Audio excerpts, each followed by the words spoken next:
Hello and welcome back to another video on Neon White. This is Chapter 4, The Old City. 3, 2, 1, let's fucking go! Arrival. This one's a bit more of a pain in the ass, I'll explain why later, but first, grab this Godspeed, easy enough. Jump, jump, shoot this guy, Godspeed, and then jump, Godspeed. Shoot this barrel up here, wait for this guy to shoot at you, and then shoot his projectile. Sometimes that shit doesn't work correctly, but now, once you grab the elevate, jump over here. Don't make it too high of a jump, and then quickly try to cut in. And that should be quick enough to get you a red medal. So, quickly, for anyone who wants to listen.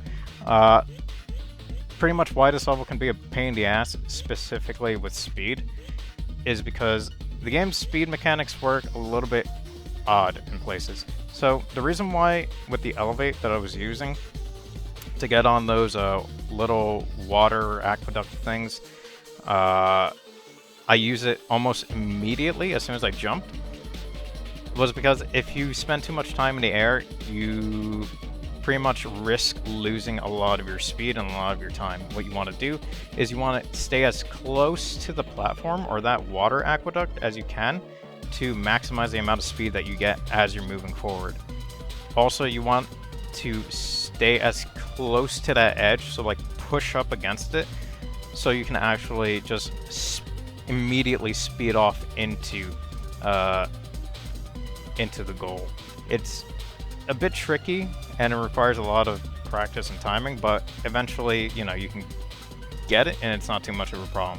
But yeah, it's slight quirks with how the game's speed mechanics works that makes this one a little bit more tricky when you're doing it for the first time. But anyways, moving on.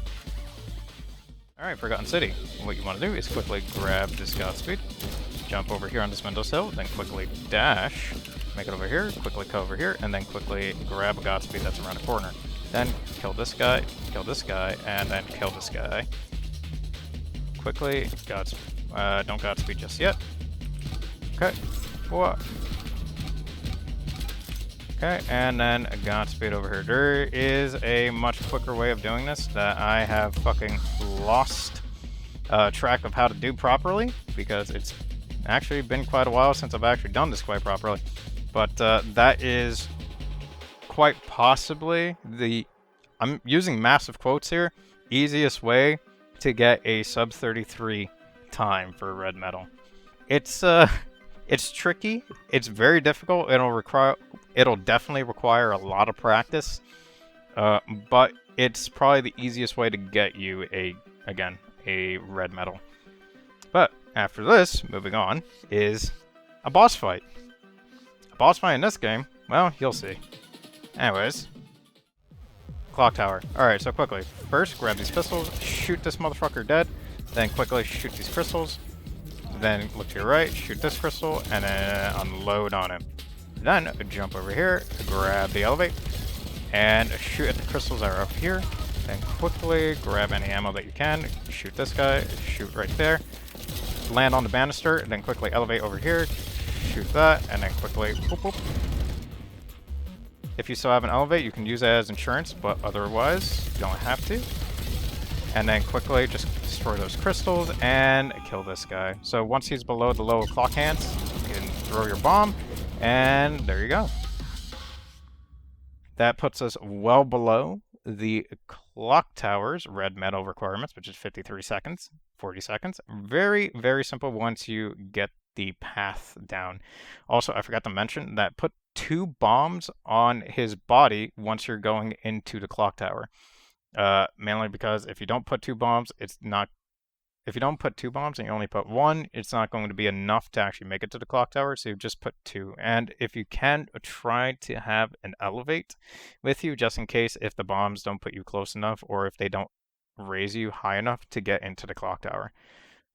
So the reason also, last thing, is the reason why you shoot him before you get anywhere near that courtyard is so you skip an entire section of the boss fight.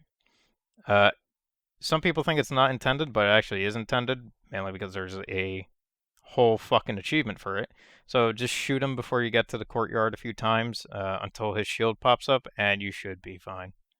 Otherwise, this entire chapter is pretty straightforward and pretty dead simple.